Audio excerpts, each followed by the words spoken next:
सरकारी कर्मचारियों की सैलरी में बम्पर बढ़ोतरी को लेकर लंबे समय के बाद एक बार फिर से बड़ी अपडेट है, बड़ी खुशखबरी रहेगी जो कर्मचारियों को सैलरी बढ़ोतरी में बड़ी राहत देगी। कर्मचारियों की सैलरी में बम्पर बढ़ोतरी होने जा रही है। मामला 8वें पे कमीशन को लेकर है। कर्मचारियों की सैलरी में 8वें वेतन कमीशन से बम्पर बढ़ोतरी होगी। 8 पे कमीशन पर फिटमेंट फैक्टर तो 3 से कम रहेगा, लेकिन सैलरी डबल से भी ज्यादा यहाँ पर होने जा रही है। प्रदेश और देश के जो कर्मचारी हैं उनके लिए बड़ी अपडेट रहने वाली है। 8 पे कमीशन के अंतर्गत फिटमेंट फैक्टर 3 से रह सकता है कम। यह चार्ज बढ़ाने को लेकर आयोग से डिमांड की गई है। 8वें पे कमीशन गठन को 8 महीने से अधिक का समय बीत गया है। इस दौरान आयोग ने कई बड़ी बैठकें दिल्ली से लेकर लखनऊ, कोलकाता तक किया है। आयोग सभी वर्गों संगठनों से बातचीत कर रहा है, जिसके आधार पर नई रिपोर्ट को तैयार किया जा रहा है। कर्मचारियों और पेंशनर्स के बीच सबसे अधिक चर्चा इस समय फिटमेंट फैक्टर्स को लेकर हो रही है।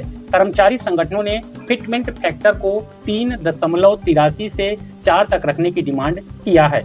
बता दें, 8वें पे कमीशन के फैसले का सीधा असर 1.1 करोड़ कर्मचारियों पर पड़ेगा और उनकी जो पेंशनर्स हैं पेंशन और जो कर्मचारी हैं उनकी सैलरी पर सीधा असर यहाँ पर पड़ेगा। क्या कह रहे हैं एक्सपर्ट? 8वें पे कमीशन को लेकर जो अपडेट है उसमें कुछ एक्सपर्ट का मानना है कि फिटमेंट फैक्टर को मौजूदा परिस्थितियों को देखते हुए 1.90 से 2.10 रह सकता है। एक्सपर्ट का मानना है कि 2.3 से अधिक फिटमेंट फैक्टर रखना ही मुश्किल ही नजर आ रहा है।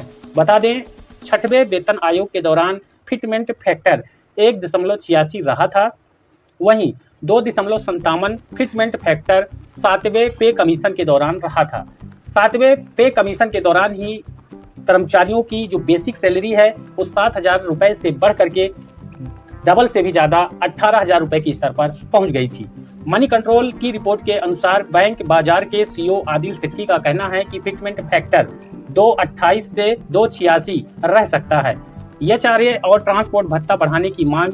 कर्मचारी संगठनों की मांग है कि मौजूदा एचआरए को भी बढ़ाया जाए, साथ ही ट्रांसपोर्ट भत्ता को भी अधिक रखने की मांग आयोग से की गई है। संगठनों का कहना है कि सबसे छोटे स्तर पर काम करने वाले कर्मचारियों के लिए दिल्ली जैसे शहरों में एचआरए आदि पर्याप्त नहीं हो रहा है, ऐसे में इसे बढ़ाया जाए। डीए को लेकर बड़ी डिमांड, जिस पर 8वें पे कमीशन से संगठनों ने डीए में बड़े बदलाव की डिमांड किया है। उनका कहना है कि 25% डीए होने की स्थिति में इस बेसिक पे के साथ मिला दिया जाए। मौजूदा समय में ऐसा नहीं होता है। इस समय केंद्रीय कर्मचारियों को डीए 60%, आखिरी बार सरकार ने 2% डीए में बढ़ोतरी किया था। नवंबर 2025 में 8वें पे कमीशन का गठन हुआ है। इस वित्त आयोग का गठन पिछले साल नवंबर में किया गया था। आयोग के पास रिपोर्ट तैयार करने के लिए 18 महीने का समय दिया गया है। आयोग की रिपोर्ट के आधार पर केंद्र सरकार कर्मचारियों की सैलरी बढ़ोतरी आदि पर फैसला करेगी।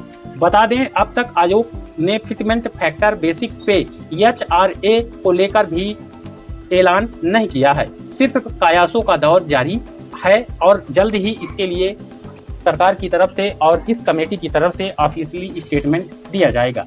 वीडियो को लाइक और ज़्यादा शेयर करके हमारे चैनल पर नए हैं तो सब्सक्राइब जरूर करें। धन्यवाद।